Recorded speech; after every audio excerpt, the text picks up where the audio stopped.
तो दोस्तों, आपका स्वागत है हमारे एक और नए वीडियो में। आज हम लोग जानेंगे नालंदा विश्वविद्यालय के बारे में। आप लोगों ने इसके बारे में जरूर सुना होगा और कभी ना कभी घूमने भी गए होंगे, लेकिन जो नहीं जा पाए हैं मैं उनको इसी वीडियो में बता दूंगा इसके इतिहास के बारे में, ताकि आप जब भी अगली बार जाए तो वहाँ अच्छे से समझ पाए उस चीज़ों को, क्योंकि यह एक बहुत ही ज़्यादा ऐतिहासिक जगह है। मैं आपको बता दूं कि नालंदा विश्वविद्यालय अभी भी वर्ल्ड हेरिटेज साइट में आता है। इसको संरक्षण दिया जा रहा है पूरी दुनिया के गवर्नमेंट के द्वारा, क्योंकि यह एक बहुत ही पुरानी और ऐतिहासिक जगह है। तो इसके बारे में जान ली आखिर यह कहाँ स्थित है। तो यह हमारे पाटलिपुत्र, जो कि अभी पटना के नाम से जाना जाता है, बिहार राज्य के राजधानी पटना से दक्षिण पूर्व दिशा में 90 किलोमीटर दूरी पे स्थित है। तो यह आज से करीब 5वीं सदी के समय से स्कूल चला, जिसके बाद अगले 500-600 वर्षों तक यह स्कूल फला फूला बहुत ज्यादा।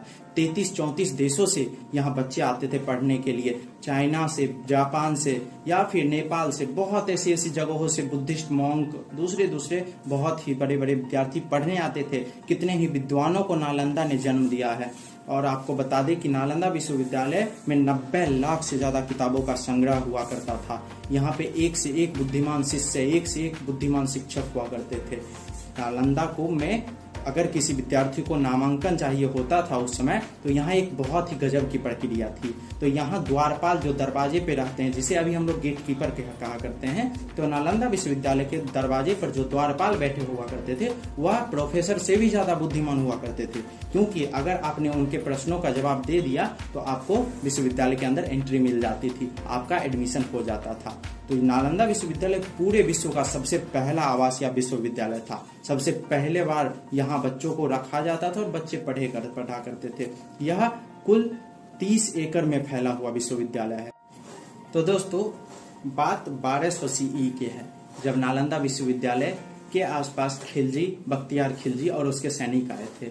तो यहाँ आते समय बख्तियार खिलजी की तबीयत बहुत जोर से खराब हो गई थी, उसे किसी चीज की बीमारी हो गई थी। तो इसी बात पे बख्तियार खिलजी ने पूरे भारतवर्ष से एक औषधि वालों को बुलाया, एक से एक डॉक्टर्स को बुलाया, उन सभी से अपने इलाज के बारे में कहा, लेकिन उनका इलाज नहीं हो पाया। बख्तियार खिलजी ठीक नहीं हो पाए। तो उन्हें पता चला विश्वविद्यालय के बारे में कि नालंदा विश्वविद्यालय में एक से एक विद्वान रहते हैं। तो उन्होंने यहाँ से 2-3 वैद्यों को बुलाया और उसके बाद उनसे औषधि मांगी। तो यहाँ के वैद्यों ने बख्तियार खिलजी को बताया कि आप इस तरीके का काम करिए, आप सादा भोजन करिए, ऐसे ऐसे बातों को उन्होंने बताया। तो इसी बात पे खिलजी को गुस्सा आया। उन्होंने बोला कि मुझे इलाज नहीं करवाना है। लेकिन जब बख्तियार खिलजी अपने कक्ष से बाहर गए, उसी समय नालंदा विश्वविद्यालय के एक वैद्य ने उनकी सभी पुस्तकों पे एक औषधि लगा दी। तो जब बख्तियार खिलजी वापस आके पुस्तकों को उन्होंने पढ़ा, तो उस पुस्तक पे लगाए हुए औषधि को छूने या सूंघने की वजह से बख्तियार खिलजी बिल्कुल अच्छी तरीके से ठीक हो गए। जिसके बाद बख्तियार खिलजी को जब यह बात पता चली कि किस तरीके से यहाँ के एक विद्वान ने बिना उन्हें बताए उनकी तबीयत को ठीक कर दिया, तो वह चौंक गया।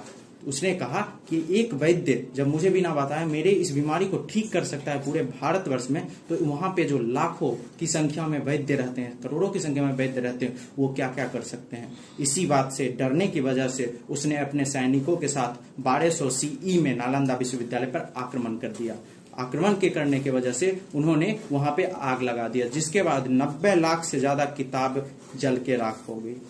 पूरे भारतवर्ष का, पूरे बिहार का इतिहास उसी किताबों में उसी के साथ जलकर राख हो गया।